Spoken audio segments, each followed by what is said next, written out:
안녕하세요. 세상의 나로 살아가는 지혜를 전하는 김문경입니다. 이번 시간에는요, HR과 조직 문화 얘기를 같이 또 나눠볼까 합니다.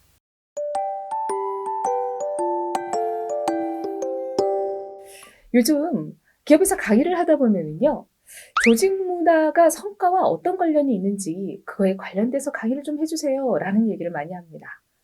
그렇다면 어떤 관계가 있을까요? 먼저 그 관계를 알아보기 이전에 조직 문화라고 하는 것에 대해서 우리가 조금 더 알아볼 필요가 있습니다. 그럼 조직 문화는 무엇일까요? 어떤 사람들은 조직 문화를 진단하는 학자의 수만큼이나 조직 문화의 정의가 많다고 이야기합니다. 그만큼 추상적이고 애매한 면이 있는 거죠. 조직 문화 분야의 석학인 MIT 슬론 스쿨 매니지먼트 교수인 에드가 샤는 조직 문화를 이렇게 정의합니다. 그룹이 외부 환경 적응 및 내부 통합 문제를 해결하는 과정에서 충분히 유효한 것으로 여겨질 만큼 잘 동작해서 새로운 구성원에게도 같은 문제를 접근할 때 인식하고 생각하고 또 느껴야 할 바른 방법이라고 가르치는 공유된 기본 과정의 패턴이라고 얘기합니다. 우선 조직 문화가 필요한 이유는 크게 두 가지가 있습니다. 조직이 시장 트렌드나 고객 니즈의 변화, 또 경쟁사의 움직임 같은 외부 환경 대응에 도움이 되어야 하며, 또 구성원들끼리 우리는 같은 공동체야, 그리고 또 한 배를 탄 사람들이야 하는 소속감과 일체감을 주어야 한다는 거죠.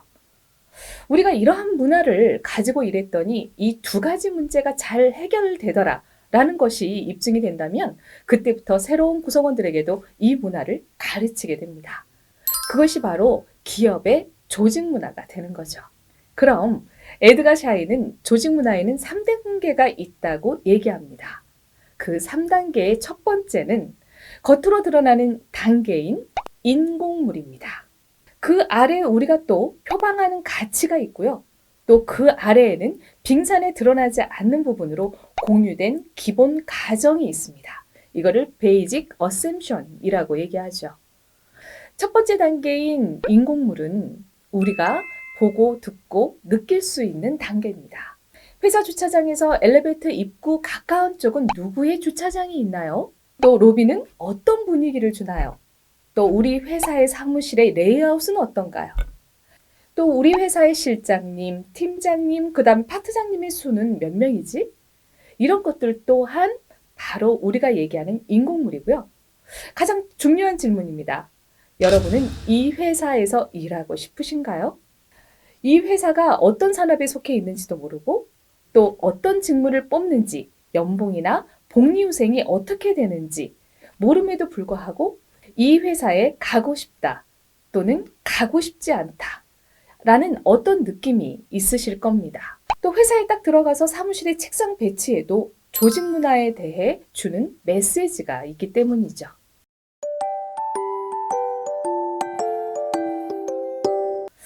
또한 언어도 인공물 중에 하나입니다. 혹시 여러분의 회사에서 자주 사용하는 특정 단어나 언어가 있지 않으신가요? 어떤 회사는요, 리더에게 보고한다라고 하는 것을 두고 컨설팅 받는다라고 표현하더라고요.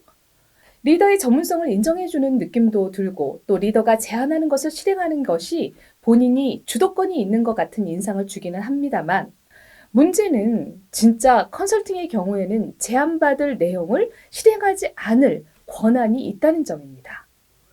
그러나 이 조직은 그렇지 않았습니다. 리더가 시키긴 했는데 일이 잘못되어도 리더는 컨설팅을 한 것이므로 책임을 지지 않는 일이 생긴 거죠.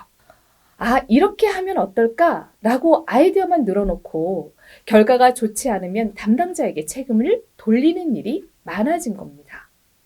이렇게 컨설팅이라는 단어가 은연중에 내 책임이 아니다 라는 인상을 주었기 때문입니다. 호칭도 인공물입니다.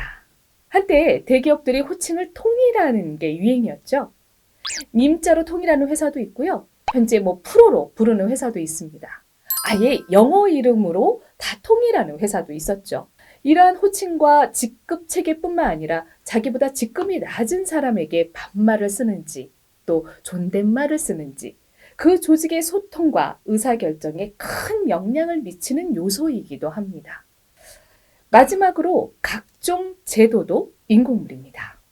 누구를 뽑을 것인지, 그리고 또 어떻게 평가할 것인지, 누가 승진하는지, 회사의 경비를 쓰려면 어떻게 해야 하는지, 경비의 금액 기준은 어떻게 되는지, 그런 것들이 회사의 가치관과 철학이 담겨 있습니다.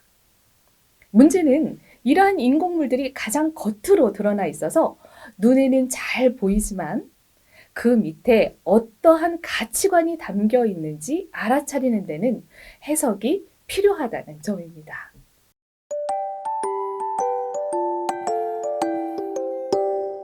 오늘은 기업이 조직 문화가 필요한 두 가지 이유인 외부 환경 대응과 구성원이 소속감과 일체감을 갖도록 하기 때문이라는 것을 우리가 배웠고요. 에드가 샤인이 구분한 조직 문화 3단계 중 첫 번째 단계인 인공물이라고 하는 것이 무엇인지, 또 그 인공물이 주는 가치관과 철학을 다시 생각해보는 시간이었습니다. 그럼 다음 영상에도요, 조직 문화 2단계와 3단계를 알려드리는 시간을 갖도록 하겠습니다. 지금까지 세상의 나로 살아가는 지혜를 전하는 김문경의 세상의 나 TV였습니다. 감사합니다. 김문경의 세상의 나 TV